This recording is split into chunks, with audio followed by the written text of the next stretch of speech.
ஊரக பகுதிகளில் நடைபெறும் மக்களுடன் முதல்வர் 3ஆம் கட்ட முகாமானது கள்ளக்குறிச்சி மாவட்டம் திருநாவலூர் ஒன்றியத்திற்கு உட்பட்ட மதியனூர் ஊராட்சியில் நடைபெற்றது. இந்நிகழ்ச்சியில் மாண்புமிகு தொழிலாளர் நலத்துறை அமைச்சர் CV கணேசன் அவர்கள் கலந்து கொண்டு பயனாளிகளுக்கு பட்டா உள்ளிட்ட அரசு சார்ந்த உதவிகளை வழங்கினார். மேலும் இதில் கள்ளக்குறிச்சி மாவட்ட ஆட்சித்தலைவர் திரு பிரசாந்த் அவர்கள், கள்ளக்குறிச்சி கிழக்கு திமுக மாவட்ட செயலாளரும் சட்டமன்ற உறுப்பினருமான திரு உதயசூரியன் அவர்கள், உளுந்தூர்பேட்டை சட்டமன்ற உறுப்பினர் திரு மணிக்கண்ணன் அவர்கள், திருநாவலூர் திமுக கிழக்கு ஒன்றிய செயலாளர் திரு வசந்தவேர் அவர்கள் என பல்வேறு திமுக பொறுப்பாளர்களும் அரசு அதிகாரிகள் மற்றும் ஊழியர்களும் கலந்து கொண்டனர். இதில் பல்வேறு கிராமங்களில் இருந்து வந்திருந்த ஏராளமான பொதுமக்கள் அந்தந்த துறை சார்ந்த அதிகாரிகளிடம் பட்டா, மின்சாரம், முதியோர் உதவித்தொகை போன்ற கோரிக்கைகளை முன்வைத்து மனு அளித்தனர்.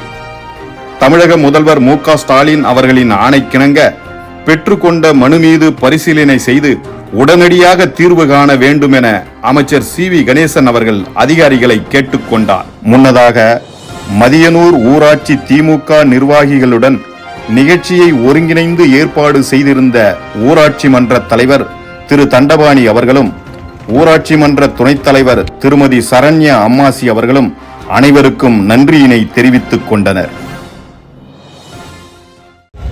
மக்கள் முதல்வர் நிகழ்ச்சி என்பது உங்களையெல்லாம் சந்தித்து அமைச்சர்கள் இந்த மனுக்களை எல்லாம் பெற்று உடனுக்குடன் நிறைவேற்றுவதற்கு உரிய நடவடிக்கை எடுக்கப்படும் என்று ஒன்றிலும் இருக்க சொல்லியிருக்கிறார்.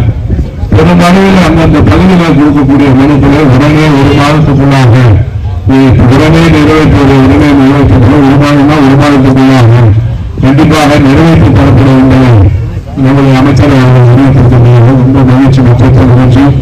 இந்த பணியெல்லாம் நம்முடைய மாவட்ட ஆட்சித்தலைவர் தலைமையில் நெறியாளர்களெல்லாம் வைத்துக் கொண்டு மனுக்களை பணியாற்றுகிறார்கள். இந்த மனுக்களை பெற்று இப்பப்போ அதெல்லாம் இந்த பகுதியை பொறுத்தவரைக்கும் புதிய கிராமங்கள் எல்லாம் கிராமங்களாக இருந்தது. ஏறக்குறைய பார்த்தோம்னா நிறைய திட்டப்பணிகளாக நம்முடைய ஆட்சி பொறுப்பேற்கிறது.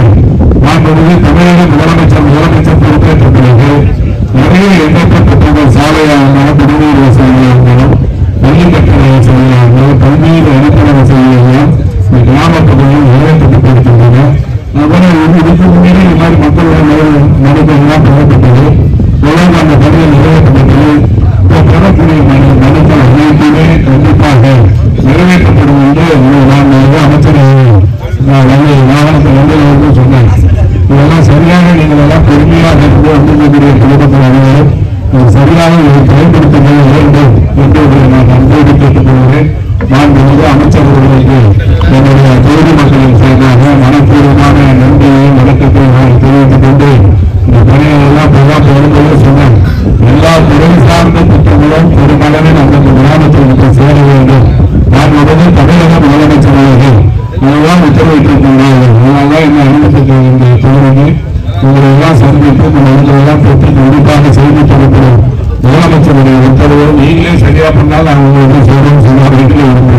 இதுதான் உண்மை. முதலமைச்சருடைய திட்டத்தை முழுமையாக நிறைவேற்றுவதற்கு முதலமைச்சர் எண்ணற்ற திட்டங்கள் தமிழகத்தில் அறிவிச்சிருக்கிறாங்க.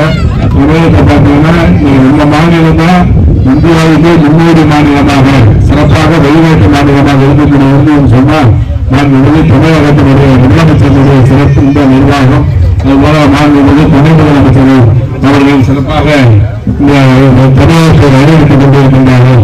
அதுபோல மாவட்ட பொறுப்பாளர்கள் பல்வேறு திட்டங்களை எல்லாம் நிறைவேற்றுவதற்கு உறுதுணையாக சிறப்பாக அந்த பணியை மாவட்ட பொறுப்பமைச்சர் நிறைவேற்றிக் கொண்டு தெரிவித்துக் கொண்டு அனைவர்களுக்கும் என்னுடைய மனப்பூர்வமான நன்றியும் வணக்கத்தையும் தெரிவித்து நன்றி. வணக்கம். இந்த மக்களுடன் முதல்வர் என்கிற நிகழ்ச்சி, இது போன்ற பல்வேறு நிகழ்ச்சிகள் தமிழக அரசுகள் எடுத்து செலுத்திட்டு வருகின்றன. இதுக்கு முக்கிய காரணம் வந்து மக்கள் அரசாங்கத்தை தேடி போக வேண்டாம், அரசாங்கம் மக்களை தேடி சென்று அவர்களுடைய குறைகள் கண்டறிந்து மனுக்கள் பெற்று அது இல்லாமல் உடனடியாக தீர்வு செய்ய வேண்டும் என மாநில தமிழ்நாடு முதலமைச்சர் உத்தரவின்படி மக்களிடம் நிலையில் போன்ற பல்வேறு நிகழ்ச்சிகள் நடத்தப்பட்டு வருகின்றன. கடந்த ஆண்டு மக்களின் நிலையில் நம்ம மாவட்டத்தை பொறுத்தவரைக்கும் 50,000 மேற்பட்ட மனுக்கள் பெறப்பெற்று அந்த மனுக்கள் எல்லாமே சுமூக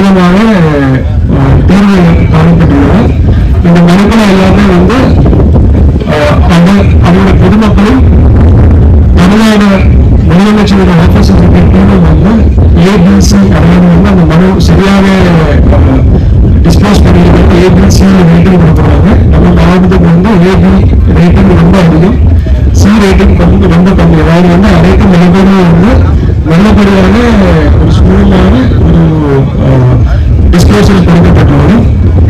இந்த திட்டத்தை பொறுத்த வரைக்கும் 15 டிபார்ட்மெண்ட் 45 டிஸ்ட்ரிக்ட் சர்வீஸ் இருக்காங்க. 45 டிஸ்ட்ரிக்ட் சர்வீஸ் வந்து ஸ்டால்ஸ் நீங்க அப்ளை பண்ணலாம். எந்தெந்த சர்வீஸ் அவைலபிளா இருக்கு வச்சிருக்கு. அதுல உங்களுக்கு இருக்கிற அனைத்து திட்டங்களுமே வந்து நீங்க அப்ளை பண்ணிட்டீங்கன்னா உடனடியாக 30 நாட்களுக்குள்ள அது வந்து முடிக்கப்பட்டு அதுக்குள்ள உத்தரவுகள் எல்லா ஆணைகள் வந்து வழங்கப்படும், உதவிகள் வழங்கப்படும். மீது உள்ள சர்வீசஸ் மீது உள்ள ஏதாவது வகையான கோரிக்கைகள் இருந்தாலும் அதுவும் அப்ளை பண்ணலாம். அதுவும் வந்து 30 நாளுக்குள்ள முடிக்கப்படும். தமிழ்நாடு முதலமைச்சர் அவர்கள் 1989ஆம் ஆண்டு முதலமைச்சரின் சட்டமன்ற உறுப்பினராக ஐயா கலைஞர் முதலமைச்சர்.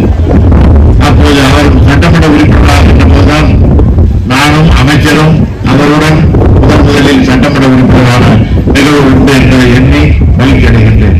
இன்றைக்கு அவர் அமைச்சராக இருந்து இந்த மனுக்களை வாங்குகின்ற நிகழ்விலே மட்டற்ற மகிழ்ச்சி அடைகின்றேன். தமிழ்நாடு முதலமைச்சர் அவர்கள் இது போன்ற ஒரு திட்டத்தை உருவாக்கி மனதிலே விதித்தது சாதாரண மக்களாக இருக்கின்ற ஏழை எளிய மக்களுக்கு சில நிகழ்வுகள் கிடைப்பதற்கு வாய்ப்பில்லை. ஆகவேதான் சாமானியமாக இருந்து ஒரு உயர்ந்த அந்தஸ்தில் அமைச்சர் பொறுப்பு இருக்கின்ற அன்பு சகோதரர் சி வி கணேசன் அவர்களை அனுப்பி அந்த மக்களிடம் மனுக்களை எல்லாம் வாங்கி அந்த மனுக்களுக்குரிய தீர்வை நீங்கள் செய்து தர வேண்டும் என்று சொன்னதனுடைய அடிப்படையில் முதலில் நம்முடைய உளுந்தூர்பேட்டை மதியனூரில் கலந்து கொண்டிருக்கின்றார்கள். நாளிலே வருகின்ற போது கிட்டத்தட்ட 4-5 துறை அதிகாரிகளுடன் இப்படிதான் செய்ய வேண்டும், இப்படி நிகழ்வு இருக்க வேண்டும் என்று சொன்ன நிகழ்வுகளை எண்ணி பார்த்து நான் குறிப்பிடுகிறேன். காரணம், முதலமைச்சர் அவர்கள் என்ன கருத்துக்களை சொன்னார்களோ, அவர்கள் என்ன எழுச்சியாக இருக்க வேண்டும், மக்களுக்கு உதவியாக இருக்க வேண்டும் என்று சொன்னார்களோ அதை அப்படியே அடிப்படாமல் செய்து கொண்டிருக்கின்ற அந்த நிகழ்வை கண்டு மகிழ்ச்சி அடைந்து, ஆகவே பொதுவாக முதலமைச்சர் அவர்கள் இந்த சட்டசபை நடைபெறுகின்ற போது பெரியாருடைய எண்ணங்களையும் அண்ணாவுடைய லட்சியங்களையும் கலைஞருடைய கொள்கைகளையும் டாக்டர் அண்ணல் அம்பேத்கருடைய வழிகாட்டுதலையும் ஒரு சேர நினைத்துதான் ஐயா தமிழ்நாடு முதலமைச்சர் அவர்கள் இனிமேல் காலனி பகுதி என்று சொல்லக்கூடாது என்று சொன்ன ஒரே முதலமைச்சர் தமிழ்நாட்டு முதலமைச்சர் தளபதி மு க ஸ்டாலின் என்பதை மனதிலே வைத்துக் கொள்ள வேண்டும்.